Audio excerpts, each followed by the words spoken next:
Good afternoon. All right. I think thanks Stuti and thanks NMDF for inviting me to give this talk. I'm very passionate about personalized learning, and the reason for that is I did not go to school. I went to school. I was born in a village in Western UP, and I didn't have school in my village. My grandfather was my teacher, and he taught me only Hindi and mathematics. केवल गणित और हिंदी पढ़ते थे, और सिर्फ 1 घंटे. तो व्यक्तिगत शिक्षा का probably I am one of the examples that personalized learning. So whatever I am today, it is because of my grandfather. He taught me everything more than Hindi and mathematics. He taught me values. He taught me, what this world is all about, and that is what I have been practicing for last 40 years.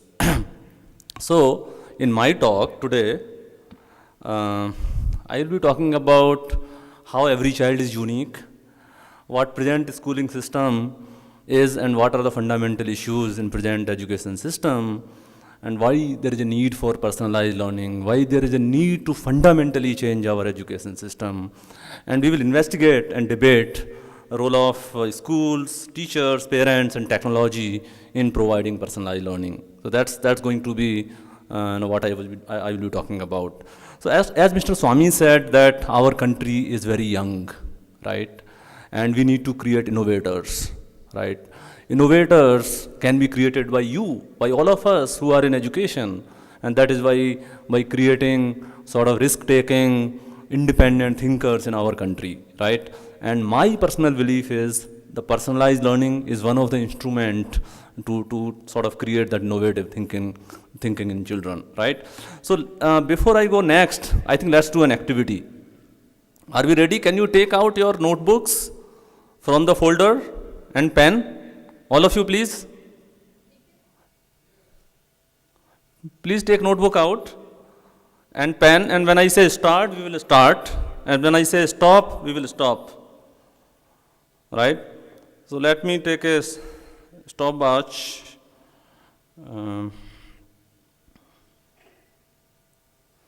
All right. So let me share about the activity, and all of us will do. And volunteers, please, you can have a mic there, then we will discuss. Activity is very simple. When I say start, all of you will have to write numbers, starting number 1. You can write in Hindi or English. Number 8 onwards, we have to write numbers. And we should write as many as we can, right? And we have 30 seconds time. So let's start now.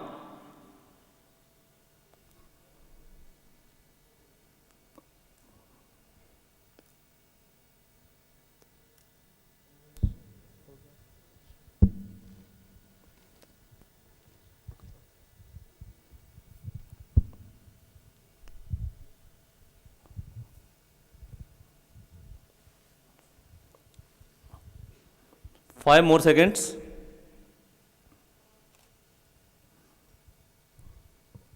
Let's stop now. Let's stop. Thank you very much. Now I need some people to speak out in mic as to how many numbers they have written. Ma'am, on this table. Here, just front table. Yeah, ma'am, can you share how many numbers you wrote? 22. Next table. Anyone? 58.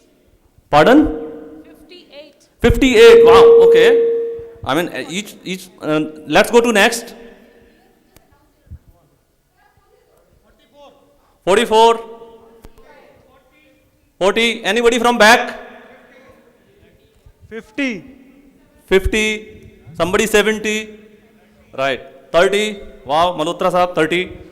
Very good. So see what it means. In this classroom, wherein I was a teacher, you were students, I asked you to write numbers. आप numbers लिखिए 30 seconds में. किसी ने 30 लिखा, किसी ने 25 लिखा, किसी ने 45 लिखा, किसी ने 70 लिखा. Why? Because each one of us are unique. Each one of us are unique. When we adults are unique in this classroom, how can we expect our children in classroom to do the same quantity of work in the same amount of time? Isn't it a big paradox? Every child is very unique. When we write 40, 30, 70, 60 in 30 seconds, they also have very different capability to, speed of learning, speed of writing, speed of understanding is very different in each one of them. right? This was just one demonstration of one dimension, which is speed of writing. Let me share with you on which dimensions each child is unique, right? Each child is unique on multiple intelligences that Mr. Swami was talking about. Emotional intelligence, logical intelligence, and so on and so forth, right? Each child has a very different interest. Each child attention span is very different. Each child's speed of learning is very different, which is nothing but speed of understanding, grasping, writing, and so on and so forth. Issues that child faces that you talk in class is very different for each child. Grasp is different, memory is different, instruction, interpretation is different. This picture which I am showing here, if I start asking you what does it mean, each one of you will interpret this picture very differently. So happens in classroom. When you say some sentence, when you draw some picture on board, each child interprets that picture, that instruction that you speak in a very different manner. Motivation is very different, and many more. So when every child is unique, and when we teach all of them in the same manner, what happens? Every child, we are teaching exactly in the same manner, using same examples, same questions, in the same time frame, irrespective of child's individual characteristics, right? Because of which, this is what is happening in our classrooms. Every child has a very different learning potential, but none of them are realizing that potential. Do we agree? Do we agree? Yes. So no child is able to realize full potential. It can be super intelligent child on IQ, but he is also not realizing his full potential. It can be slow learner. He is also not realizing full potential, because in a classroom of 30, 40, 20, 15, we are teaching at median. And that is what we can do. Right? That's how our classrooms are meant. And that's how our schools are meant. And that's how our education system is. Right? And nothing wrong about it. We are trying our best. How it happened? Why we are like we are? Why it happened? So before I started this company, I did a research. I tried to find out where from schools came. So figured out schools did not exist in human history for last 20,000, 30,000 years. Humans learned on their own by interacting with society and environment, right? And brain evolved, right? And intelligence enhanced in human beings over last 20,000, 30,000 years. So then I started looking at what is the genesis of modern schooling system, and it went to Industrial Revolution. In 1775, when Industrial Revolution started taking shape, that's where lot of workers were needed for factories in Britain and America. Huge, thousands and thousands of workers needed to work on machines to produce industrial produce, right? And to create those workers, some common skills, common understanding was needed.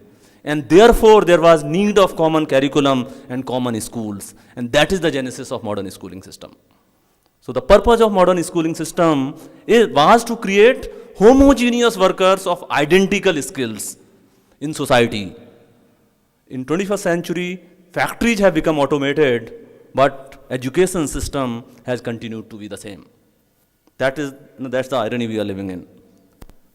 And this system, which was not there in our country at that time, because we were away from Industrial Revolution, was brought to us by whom? Macaulay Saab, who is sitting here, right? We all know those 1835 Macaulay Act, right? He brought the system to us.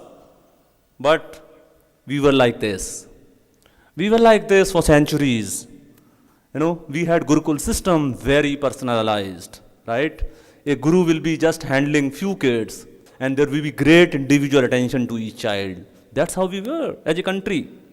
So it is the same class wherein Arjun will become Dhanurdhar, and Bhim will become Gadadhari. Same Dronacharya will create the world's most experts in Dhanush and Gada. That's how specialized, personalized our education system was, right? So, if we have to achieve the same in modern context, how do we do? That is going to be the discussion next in my presentation. So, how do we achieve personalized learning? Let's talk about role of school, right? So, a couple of recommendations I am giving here is, and it may not be practical for some of you, I think there is no equivalent of a smaller classroom. Ancient Gurukul system, lesser students, like 5, 6, 10, 15, I think we should try to achieve that as much as possible, right? That is one way we can achieve higher individual attention to each child, right? There are several other things that you can do in current education system. One is you can have a differential curriculum for different children. So some schools I have seen they adopt something called worksheets, right? Which are different for different kids. So they may have 6, 7, 8, 10 level worksheets. You kind of cater to different kids. So you don't have books, which are prescribed by, publishers, but you have this, your own designed worksheets. Previous days in ancient system, this was mentally being imparted by teacher, by himself, right? He might be keeping students at various levels and will be handling them as appropriate, but now probably you can design worksheets and do that. And I have seen some of this happening in some of the schools. Maybe you may want to adopt it actually, right? Tuitions, we may call it meanness or whatever it is, but the fact is if you can find a good teacher for your student or for your child, and if it is one-on-one, it definitely helps, provided the teacher can work in coordination with the school. So I am not a proponent of tuitions really, but I do believe if you have to provide individual attention to the child, either you have to provide the tuition or a special education to the child post school hours, or he needs that remedial class somewhere. So therefore, it is also one of the way to impart personalized learning. The another way which is taking shape and which Stuti is trying to experiment today is what we call flipped classroom through technology, wherein, see what we are doing as teachers, we are just delivering content in classroom. We stand and speak. Why is that needed? It can be recorded and child can see at home. And then we do discussion, debate, activities around that topic and concept in classroom. So that is flipped classroom.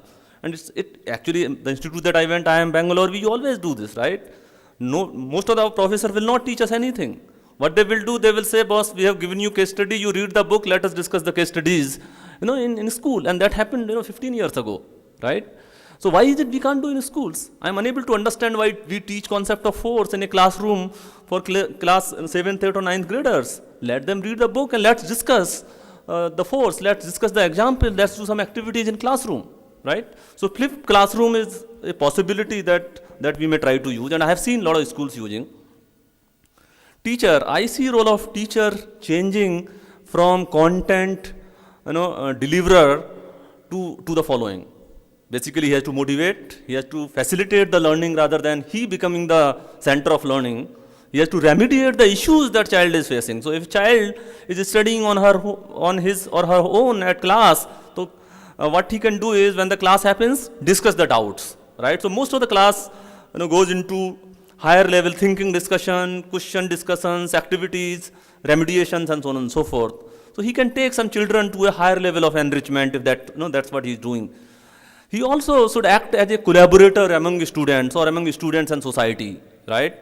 Content creator. I'm not sure if NCERT or publishers should create content, but if teachers are of highest quality, they themselves should create content which is best suited for that context, for that class, for that group of students, right? So I see the teacher becoming content creator as time progresses, and which is what is there in Finland, by the way. Role of parent, very important for personalized learning, because child spends 8 hours in school and 16 hours at home, right? Including 6, 7, 8 hours of sleep. So parent is very, very, very important. Sometimes I feel we should have parental education, very serious, from probably CBSE or from somewhere actually, because parents don't know how to do parenting. So I believe parents should act as a motivator, pressure buster, integrator. For example, the way my grandfather took me to various aspects of society, we will go to hospital together, he will feed some poor people, we will go together, he took me to one political rally, and those are the memories I still have, right? How many of us take our kids, wherein we have opportunity to take them to various places, to take them to hospital wards, cancer wards, make them do Dukh Darshan and Sukh Darshan of the society, and they will understand and relate to that very well. So that's what parents can do. As schools, we may or may not be able to do, but we should encourage parents to do all of that. And that is, again, in the theme of providing that personalized, sort of learning for each child. Non-scholastic development, value system, most of it comes from home, whether we like it or not. So until we encourage parents, and parents do this just by teaching one subject on moral values in school, it's not going to happen, right? And intervention and follow-up on whatever schools are doing is very critical for parents. Role of government. So on this issue of personalized learning and the associated research, for example, in UK, there are a lot of dollars which are getting spent. But I don't think in our country any research is going on in personalized learning. How to do it? How to achieve in modern context when we have such large population, right?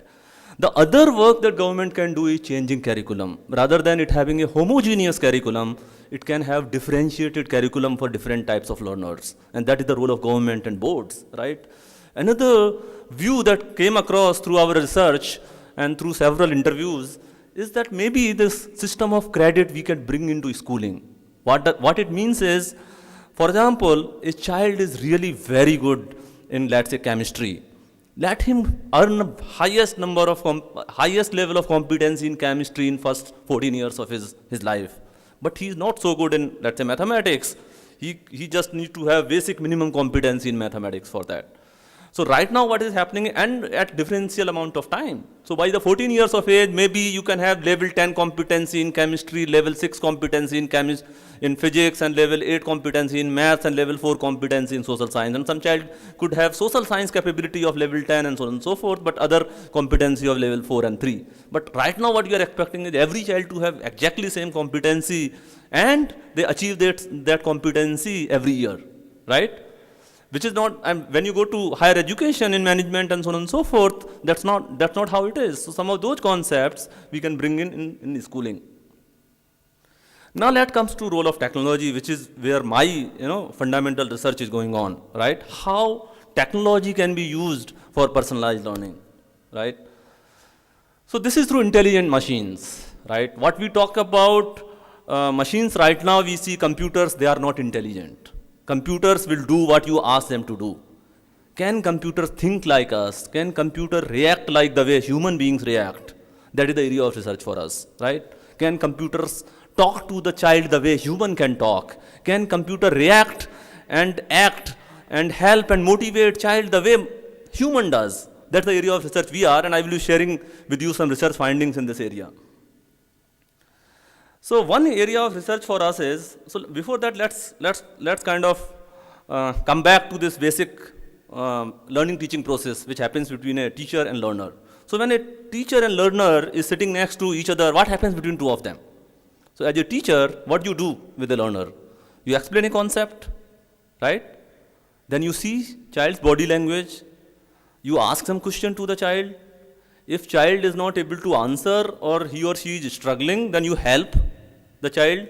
Child asks you some question, you answer it, right? Depending on the need of the child, you intervene. Sometimes you re-explain the concept to the child. Sometimes you give very small assistance to the child. Sometimes you tell child you have to concentrate, focus. I know you know it, you can do this, please do it, right? So this process between teacher and learner is fairly interactive and intelligent and contextual. As a human, our brain is taking decision at every second when a learner is sitting next to us, right? And that decision is very dynamic, right? We are trying to replicate through our research same process in a machine. Because we believe the personalized learning, if we are not able to provide so many teachers and humans, can this machine help, right? That's the hypothesis here. So until machine can act and take decisions the way we humans take decisions, machine is not going to be of that much help and assistance to child. So, so to build intelligence, first we have researched on what we call personalized learning taxonomy, and second, we have been researching on what we call ontology. So let's talk about that. So what is taxonomy? All of you know Bloom's taxonomy, right?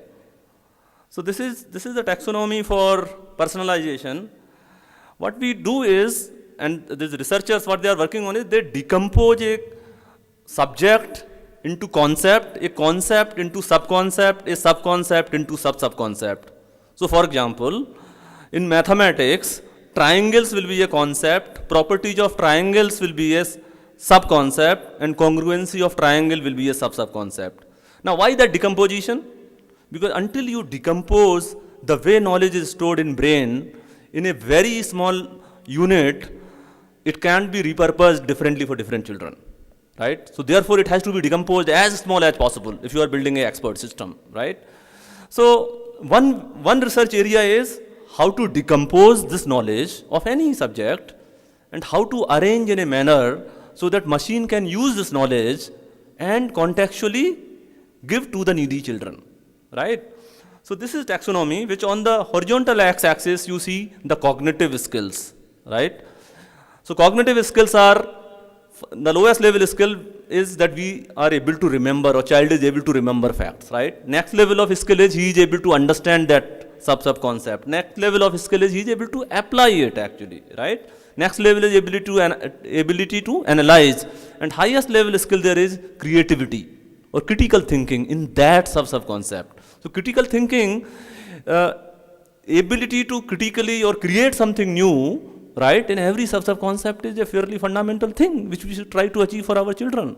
And how do we do that? See, most of the books and curriculums we see, they have what you call learning only up to application level, right?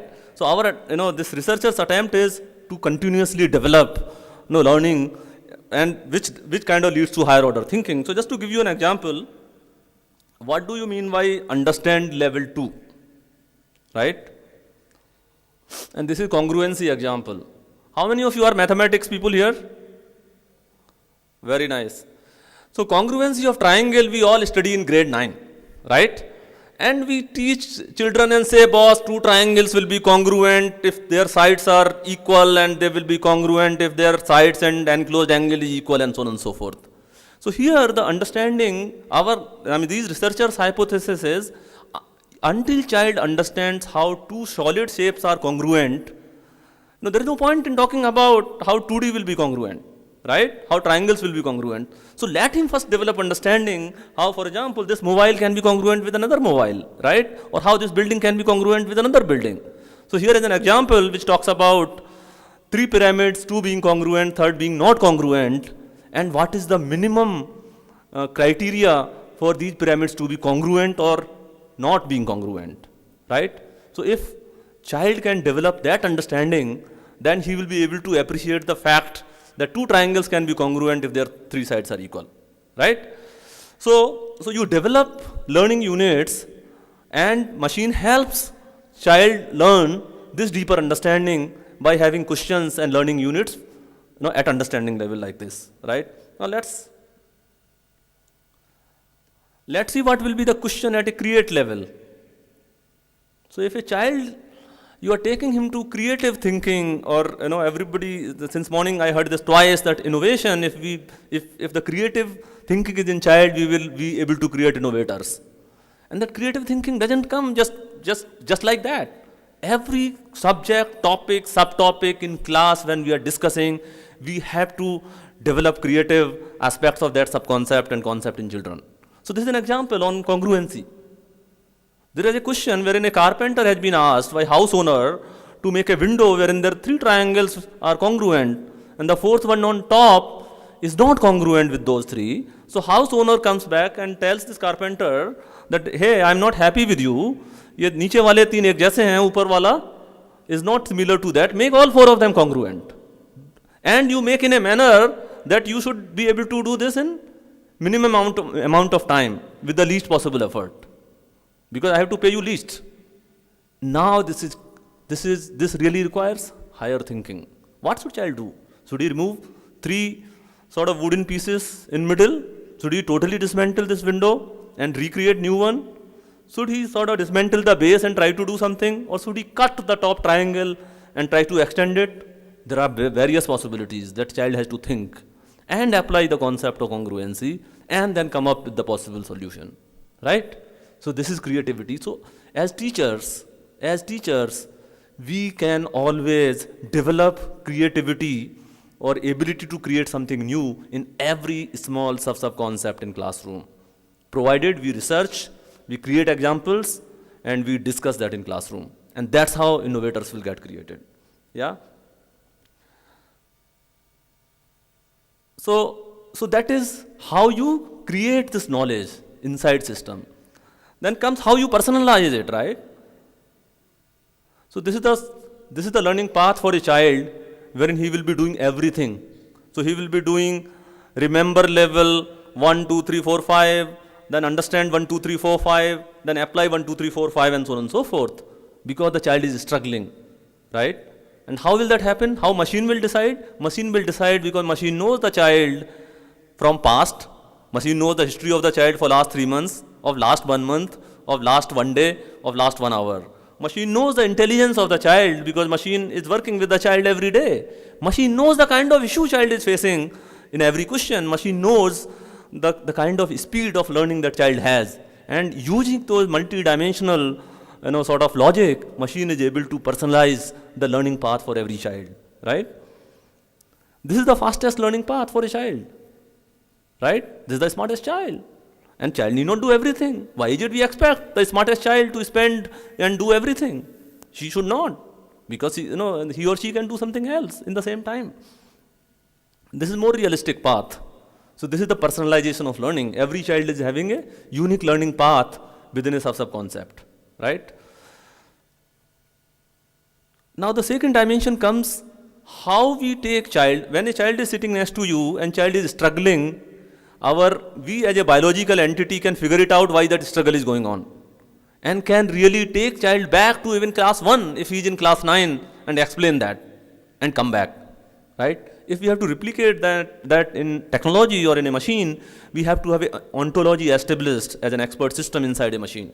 So how various small learning elements in subjects are interconnected to each other is very important to establish. For example, our hypothesis, very intuitive hypothesis says that for you to do congruency of triangles, you should know lines and angles and so on and so forth, right? So that is the connection you will establish. We also feel that, as a teacher, if you are a teacher of mathematics, you will say, boss, learning geometry does not necessarily mean that you should be good in arithmetics and algebra, right? For very elementary, let's say, you want to just learn shapes. But through research, we are finding, no, that is not true. So we are getting data of, we are 50,000 students are using and we do research on them. So we are getting data and finding out there is a relationship between understanding of lines and understanding of number system, wherein the intuitive teaching experience says it is not. So this ontology research is all about establishing connections as to what is dependent on what, depending on how learners are learning across the country, right? So these connections are very important and they come through research. This is another area of research wherein on every sub-concept, machine needs to know what are the possible type of issues various types of children have. So for example, in mathematics on introduction to exponents, these researchers found that there are 50 types of learning deficiencies that occur. And some learners have some other learners do not have some. So just to give you an example, we asked grade 3 kids, we were trying to master this concept of that they should be able to identify triangle. Any child anywhere in India, if you give a shape, they should be able to say this is a triangle or this is not a triangle.